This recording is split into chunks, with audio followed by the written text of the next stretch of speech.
بسم اللہ الرحمن الرحیم۔ السلام علیکم۔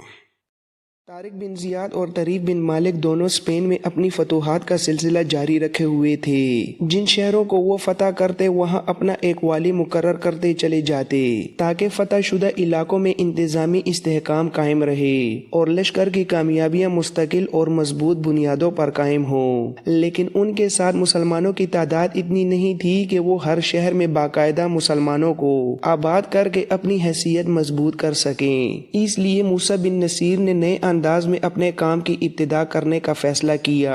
طارق بن زیاد اور طریف بن مالک نے وادی رباطہ میں رازرے کو شکست دینے کے بعد مدینہ سدونہ سے اپنی فتوحات کا سلسلہ آگے بڑھایا تھا۔ موسیٰ بن نصیر نے بھی اسی شہر یعنی مدینہ سدونہ سے اپنے کام کا آغاز کیا۔ مدینہ سدونہ کو ایک بار پھر فتح کیا اور یہاں اپنی حفاظتی چوکی قائم کی۔ پھر شمال کی طرف بڑھا اور وادی رباطہ سے گزرتے ہوئے کرمونہ شہر کی جانب روانہ ہوا۔ نصرانیوں نے جب دیکھا کہ مسلمانوں کا ایک اور لشکر ہسپانیہ میں داخل ہو گیا ہے تو انہوں نے مقابلے کا ارادہ کیا۔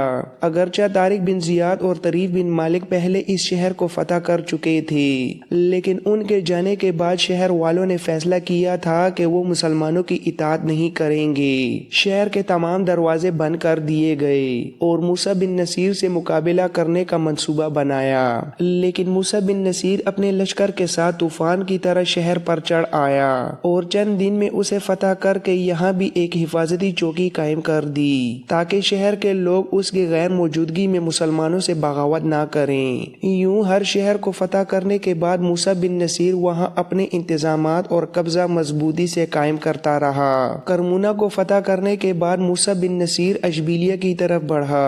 اشبیلیہ شہر جو سابق گات خاندان کا پایہ تخت رہا تھا، ہسپانیہ میں مرکزی حیثیت رکھتا تھا اور مضبوط قلعہ و فصیل کی وجہ سے ناقابل تسخیر سمجھا جاتا تھا۔ یہاں کے کلیسا کو ہسپانیہ میں مرکزی اہمیت حاصل تھی اور یہ شہر دولت مند لوگوں کا مسکن بھی تھا۔ اس شہر والوں نے رضاکارانہ طور پر طارق بن زیاد کو صرف جزیہ پر رضامند کر لیا تھا، کیونکہ وہ مسلمانوں کے عدل و انصاف اور طاقت سے بخوبی واقف تھے۔ لہٰذا کرمونہ کو فتح کرنے کے بعد موسیٰ بن نصیر اشبیلیہ کی طرف بڑھا۔ شہر کے اندر نصرانیوں کا ایک بہت بڑا لشکر جمع ہو گیا۔ انہوں نے باہم مل کر فیصلہ کیا کہ شہر کے دروازے بند کر کے مسلمانوں کا مقابلہ کیا جائے۔ شہر والوں کا ارادہ یہ تھا کہ موسیٰ بن نصیر کو شکست دے دے اور اس کے بعد طارق بن زیاد کو بھی ہسپانیہ سے بھاگنے پر مجبور کر سکیں۔ اشبیلیہ شہر کے اندر انہوں نے رسد و کمک کے بہترین انتظامات کر کے شہر کے دروازے بند کر دیے۔ شہر کی بلند اور چوڑی فصیل کے اوپر انہوں نے کھولتے پانی اور آگ کے انگاروں کا بھی بندوبست کیا تاکہ موسیٰ بن نصیر جب حملہ کرے تو اسے نقصان پہنچے اور شہر فتح نہ ہو سکے۔ ان تمام حالات میں موسیٰ بن نصیر نے اپنے لشکر کے ساتھ برق رفتاری سے اشبیلیہ شہر کا محاصرہ کر لیا اور ساتھ ہی چاروں طرف جاسوس بھی پھیلا دیے تاکہ ہر لمحہ صورتحال سے آگاہ رہ سکے۔ محاصرے کے دوران موسیٰ بن نصیر کو اپنے جاسوسوں کے ذریعے خبر ملی کہ دشمن نے فصیل کے اوپر آگ کے انگارے اور کھولتے پانی کا بندوبست کر لیا ہے، لہٰذا اس نے مختلف حکمت عملی اختیار کرنے کا فیصلہ کیا۔ فصیل پر چڑھ کر براہ راست حملہ کرنے کی بجائے شہر کے دروازوں کے راستے سے قبضہ کرنے کا منصوبہ بنایا۔ اپنے اس مقصد کو حاصل کرنے کے لیے موسیٰ بن نصیر نے شہر سے دور ایک محفوظ مقام پر پڑاؤ کیا جہاں دشمن کی تیر اندازی اس پر اثر نہ کر سکے۔ پھر اس نے اشبیلیہ کے نواحی جنگلوں سے بڑے بڑے درخت کٹوائے اور ان سے جنگی رتھیں تیار کروائیں جو 4 گھوڑے کھینچ سکیں۔ ان جنگی رتھوں میں درختوں کے بڑے بڑے تنے نصب کیے گئے اور آگے کے حصے پر لوہا چڑھایا گیا تاکہ گھوڑوں کی مدد سے انہیں شہر کے دروازوں سے ٹکرایا جا سکے اور شہر کے مضبوط دروازے توڑ کر مسلمانوں کے لیے راستہ کھولا جا سکے اور پھر شہر کے اندر داخل ہونے کی کوشش کی جائے۔ فصیل کے اوپر سے آگ کے انگارے اور کھولتا ہوا پانی جو نہایت خطرناک صورتحال پیدا کر سکتا تھا، اس سے گھوڑوں اور اپنے آدمیوں کو بچانے کے لیے ان جنگی رتھوں کے اوپر مضبوط اور کشادہ چھت بنا دی گئی تھی۔ اس چھت کی وجہ سے رتھوں میں جوتے گئے گھوڑے اور اندر کام کرنے والے جوان فصیل سے پھینکے جانے والے کھولتے پانی اور آگ کے انگاروں سے محفوظ رہ سکتے تھے۔ یہ تمام انتظامات مکمل کرنے کے بعد ایک روز علل صبح موسیٰ بن نصیر نے شہر کو فتح کرنے کے لیے عملی کارروائی کا آغاز کیا۔ موسیٰ بن نصیر نے 2 بڑی جنگی رتھیں تیار کی تھیں جنہیں 4 گھوڑے کھینچتے تھے، جن کے اندر درختوں کے بھاری بھرکم تنے نصب کیے گئے تھے۔ اپنے منصوبے پر عمل درآمد کرتے ہوئے پہلے ایک جنگی رتھ کو تیزی سے شہر پناہ کے دروازے کی طرف بڑھایا گیا اور اس میں نصب مضبوط تنے کے زور سے دروازے پر بھرپور ضرب لگائی گئی۔ پہلی ہی ضرب سے دروازہ گونج اٹھا، جس کی آواز دور دور تک سنائی دی۔ پہلی رتھ کو پیچھے ہٹانے کے بعد فوراً دوسری رتھ کو آگے بڑھایا گیا اور اس سے بھی دروازے پر زبردست ضرب لگائی گئی۔ اس طرح باری باری ایک منظم انداز میں دروازے پر حملے کا سلسلہ جاری رکھا گیا۔ ساتھ ہی مسلمان مجاہدین اپنے اور اپنے ساتھیوں کے حوصلے بلند رکھنے کے لیے بلند آواز سے تکبیریں بلند کرتے جا رہے تھے۔ ان کی ہمت اور جوانمردی دیکھ کر یوں محسوس ہوتا تھا گویا ان کے اعمال میں جادو، افعال میں سحر اور ارادوں میں فولادی عزم سما گیا ہو۔ فولاد کی مانند مضبوط مجاہد رعد و برق اور طوفان کی سی کیفیت لیے تکبیریں بلند کرتے ہوئے اشبیلیہ کی شہر پناہ کے دروازے پر مسلسل ضربے لگاتے جا رہے تھے، گویا وہ تقدیر کا دارا موڑ دینے کا عزم کر چکے ہوں۔ شہر کے محافظوں نے فصیل کے اوپر سے کھولتا ہوا پانی اور دہکتے ہوئے انگارے پھینک کر مسلمانوں کی اس تدبیر کو ناکام بنانے کی بھرپور کوشش کی، لیکن موسیٰ بن نصیر نے ایسے مضبوط انتظامات کیے تھے کہ ان کی بدولت مجاہدین اور جنگی رتھوں کے آگے جتے ہوئے گھوڑوں پر کھولتا ہوا پانی اور دہکتے ہوئے انگارے کوئی اثر نہ ڈال سکے۔ یوں موسیٰ بن نصیر اور اس کے لشکریوں نے دشمن کی تمام تدبیروں کو ناکام اور بے اثر بنا دیا۔ جس وقت مسلمان مجاہد اشبیلیہ کے دروازے پر مسلسل ضربے لگا رہے تھے، اس وقت موسیٰ بن نصیر اپنے گھوڑے پر سوار نہایت توجہ اور گہری سنجیدگی کے ساتھ پوری کارروائی کی نگرانی کر رہا تھا۔ جب اس نے اپنے مجاہدین کو بلند آواز سے تکبیریں کہتے اور پوری قوت کے ساتھ دروازے پر ضربے لگاتے دیکھا تو وہ جوش اور ولولے سے بھر اٹھا اور اپنے سپاہیوں کو مخاطب کر کے پکارا، اے میری امت کے جوانوں، خدا کے نزدیک ہم سب برابر ہیں۔ روشنی اور ہدایت کی مشعلیں اٹھاؤ اور آگے بڑھو اور دشمن کی گمراہی کی تاریکیوں کو مٹا دو۔ صبح کی درخشانی کی مانند پیش قدمی کرتے رہو اور دشمن کی خواہشات کو خاک میں ملا دو، ان کی سرکشی کو شکست کی تاریکی میں ڈبو دو اور غرور کو مایوسی کا نقاب اڑا دو۔ سنو اے بیدار نگاہ جوانوں، تم سے پہلے تمہارا عظیم ساتھی طارق بن زیاد ان شہروں کو زیر کر کے ان سے جزیہ وصول کر چکا ہے۔ اب یہ لوگ اس کی غیر موجودگی میں دوبارہ بغاوت اور سرکشی پر اتر آئے ہیں۔ ان کی ہر سرکشی کو اپنے قدموں تلے رون ڈالو اور ان کی ہر بغاوت کا خاتمہ کر دو۔ یاد رکھو زندگی میں ایسے مواقع بار بار نصیب نہیں ہوتے۔ موسیٰ بن نصیر کی اس ولولہ انگیز تقریر نے مجاہدین کے اندر ایک نیا عزم اور تازہ جوش بھر دیا۔ وہ پہلے سے کئی زیادہ شدت اور والہانہ انداز میں شہر پناہ کے دروازے پر ضربے لگانے لگے۔ بالآخر کچھ ہی دیر کی مسلسل جدوجہد کے بعد شہر پناہ کا عظیم دروازہ ٹوٹ کر زمین بوس ہو گیا۔ مجاہدین نے دروازے کے دونوں پٹ ایک طرف ہٹا دیے اور پھر موسیٰ بن نصیر کی قیادت میں اسلامی لشکر ایک بے قابو سیلاب کی مانند اشبیلیہ شہر کے اندر داخل ہو گیا۔ شہر کے اندر گمسان کی جنگ چھڑ گئی۔ دشمن کا وہ لشکر جو فصیل کے اوپر متعین تھا نیچے اتر آیا اور چاروں طرف سے سپاہی موسیٰ بن نصیر کے لشکر پر ٹوٹ پڑے، لیکن موسیٰ بن نصیر کمال مہارت اور جرأت کے ساتھ اپنے لشکر کی قیادت کرتا رہا۔ اس نے نہ صرف دشمن کے اس سیلاب کو روکے رکھا بلکہ کچھ ہی دیر کی بھرپور جوابی کارروائی کے بعد انہیں پیچھے دھکیلنا شروع کر دیا اور رفتہ رفتہ اپنے آگے ہانکنے لگا۔ جب دشمن نے دیکھا کہ حملہ آور مسلمانوں کا مقابلہ کرنا اب ان کے بس کی بات نہیں رہی تو وہ پسپا ہونے لگے۔ موسیٰ بن نصیر نے اپنے لشکر کے ساتھ گلی کوچوں میں برق رفتاری سے ان کا تعاقب کیا۔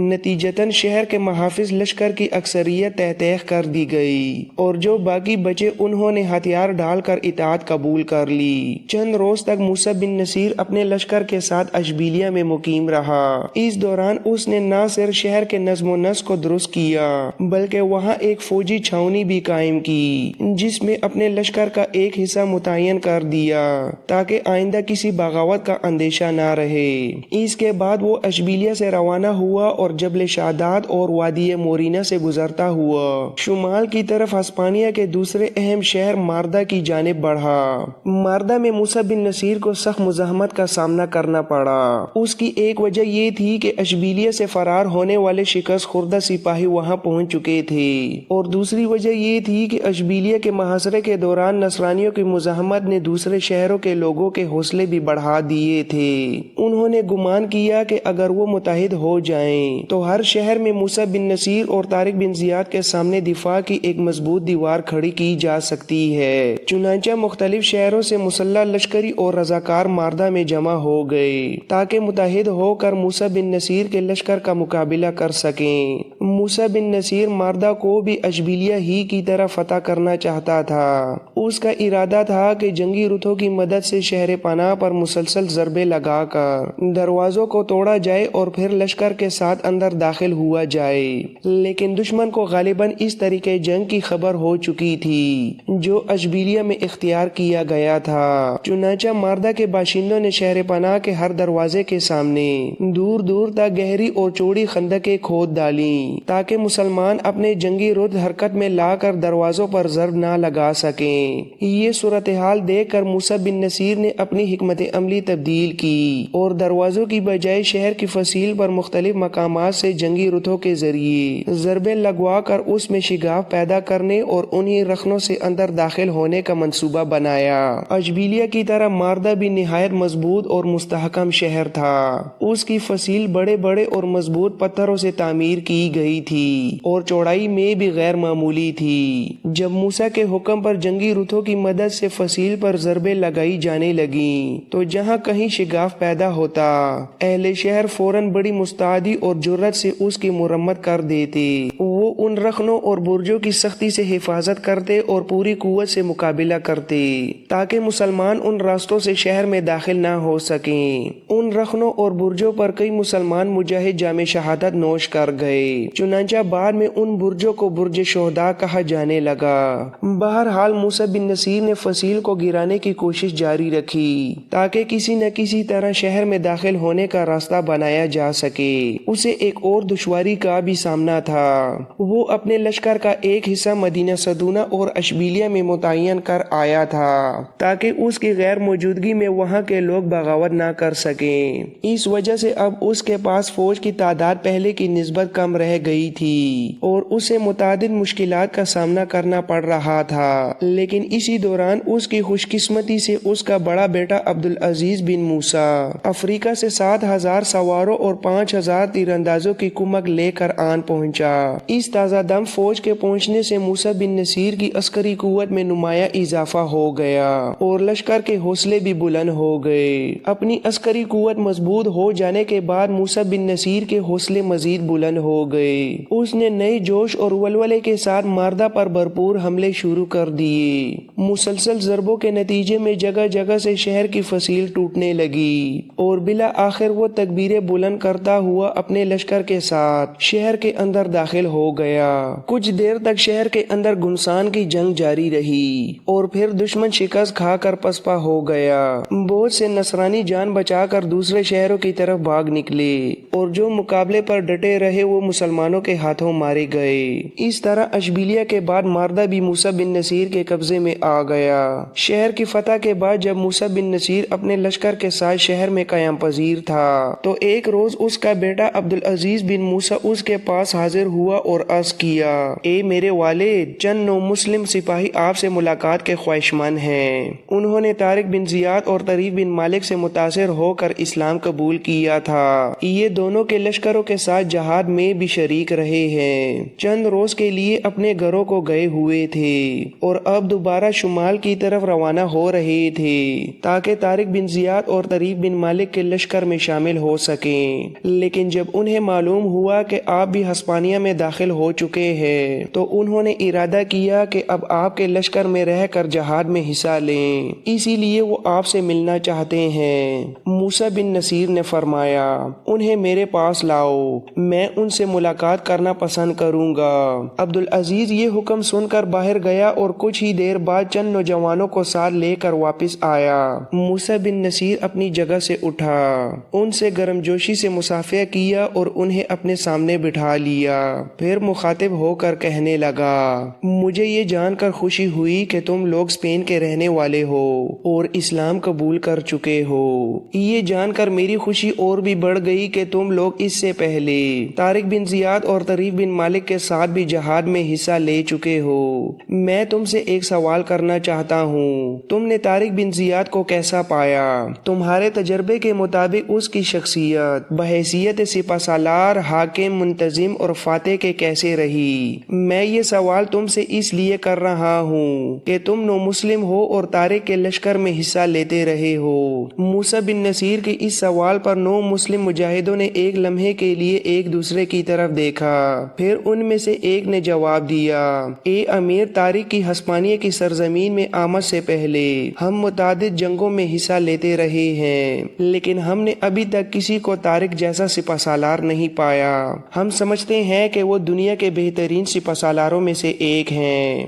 بحیثیت انسان وہ نہایت متقی، فرشناز، بلند حوصلہ اور پاک باز ہیں۔ اس کے حسن اخلاق نے اس کی شخصیت میں بے پناہ اثر و نفوذ پیدا کیا ہے۔ اس کی شخصیت میں جمال و جلال بدرجہ اتم موجود ہیں اور دوست اس کے حسن اخلاق کی وجہ سے اس کے گرویدہ ہیں۔ سپاہی اپنی جان سے زیادہ اسے عزیز رکھتے ہیں اور اس کے ایک اشارے پر اپنی جان دینے کے لیے تیار رہتے ہیں، لیکن دشمن اس کے جلال سے خوفزدہ ہو جاتا ہے۔ جب سے وہ ہسپانیہ میں داخل ہوا ہے، اس کی زندگی ہر طرح کے جرم اور گناہ سے مبرہ ہے۔ وہ اتنا امین ہے کہ مال غنیمت کے حصول میں اپنے حصے سے زیادہ کچھ نہیں رکھتا، یہاں تک کہ اس کے بدترین دشمن بھی اس پر خیانت کا الزام نہیں لگا سکتے۔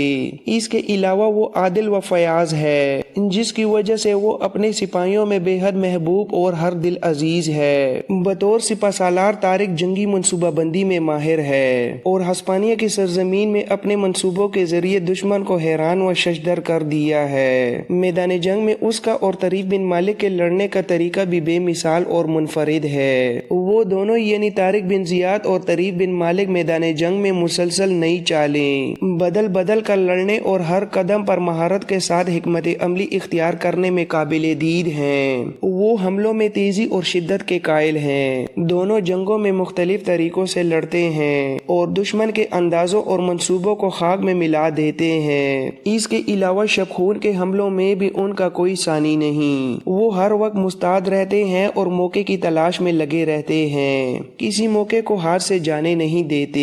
یہی وجہ ہے کہ قلیل عرصے میں ان دونوں نے وہ شاندار فتوحات حاصل کی ہیں جن کی تاریخ میں کم ہی مثال ملتی ہے۔ اے امیر، ہسپانیہ کی سرزمین میں جن لوگوں نے طارق بن زیاد کے ساتھ جدوجہد کی ہے، وہ اس بات پر متفق ہیں کہ طارق نہایت ذہین، دراندیش اور فہمی میں بے مثال ہے۔ وہ اپنی رائے میں درست اور فیصلہ کرنے میں عموماً درست رہتا ہے۔ اس کے باوجود وہ اپنے فوجی مشیروں اور خلیفوں سے بھی مشورہ کرنے کا عادی ہے تاکہ انہیں اپنے اعتماد میں لے سکے۔ طارق نہ صرف اپنی افواج بلکہ غیر مسلم رعایا کے درمیان بھی قابل اعتماد اور محترم ہے۔ چونکہ وہ متقی اور پاک باز ہے، اس لیے اس کے لشکری بھی کردار میں بلند ہے۔ ہم نے اسے میدان جنگ میں باقاعدگی سے نماز ادا کرتے اور کثرت سے اپنے خالق کو یاد کرتے ہوئے دیکھا۔ اے امیر، یہ وہ چند خصوصیات ہیں جو طارق بن زیاد کی شخصیت کی عکاسی کرتی ہیں۔ میں اور میرے ساتھی طارق بن زیاد اور طریف بن مالک کے ساتھ کئی جنگوں میں شریک ہو چکے ہیں۔ نو مسلم ہونے کے ناطے یہ ہمارے لیے سعادت اور خوشبختی کی بات ہے کہ ہم نے ان دو عمدہ سپاہیوں کے ساتھ جہاد میں حصہ لیا۔ اب تک ہم رخصت پر آئے ہوئے تھے اور واپس طارق بن زیاد اور طریف بن مالک کے لشکر میں شامل ہونا چاہتے تھے جو اس وقت شمالی صوبے میں دشمن کے ساتھ برسر پیکار ہیں، لیکن جب ہمیں خبر ہوئی کہ آپ بھی ہسپانیہ میں داخل ہو چکے ہیں تو ہم نے فیصلہ کیا کہ آپ کے لشکر میں شامل ہو کر جہاد میں حصہ لیں گے۔ جب وہ جوان خاموش خاموش ہوا تو موسیٰ بن نصیر نے اسے مخاطب کرتے ہوئے کہا، میں تم لوگوں کے جذبہ جہاد کی تعریف کرتا ہوں اور تم سب کو خوش آمدید کہتا ہوں۔ تم سب میرے بیٹے کے ساتھ جاؤ، وہ لشکر میں تمہاری رہائش اور دیگر ضروریات زندگی کا بندوبست کرے گا۔ یہ حکم پا کر وہ سب اسی وقت کھڑے ہو کر عبدالعزیز بن موسیٰ کے ساتھ وہاں سے روانہ ہو گئے۔ کافی دیر بعد عبدالعزیز واپس آیا اور بڑی رازداری سے اپنے باپ موسیٰ بن نصیر کو مخاطب ہوا، اے میرے باپ، آپ نے جن 9 مسلم مجاہدوں کو میرے حوالے کیا تھا انہیں میں لشکرگاہ میں چھوڑ کر واپس آیا تو آپ کے خیمے کے باہر ایک عجیب منظر دیکھا۔ ایک عورت آپ سے ملاقات کی خواہش مند تھی لیکن پہرا دینے والے اسے اندر آنے سے روک رہے تھے۔ میں نے اس سے بات کی اور پوچھا کہ وہ کون ہے۔ اس نے اپنا نام ایجی لونا بتایا اور کہا کہ وہ ہسپانیہ کے سابق بادشاہ رازرک کی بیوہ ہے۔ میں نے اس بات کی تصدیق کے لیے ماردہ شہر کے کچھ مقامی لوگوں سے معلومات حاصل کی اور سب نے تصدیق کی کہ اس کا نام واقعی ایجی لونا ہے اور سابق بادشاہ رازرک کی بیوہ ہے۔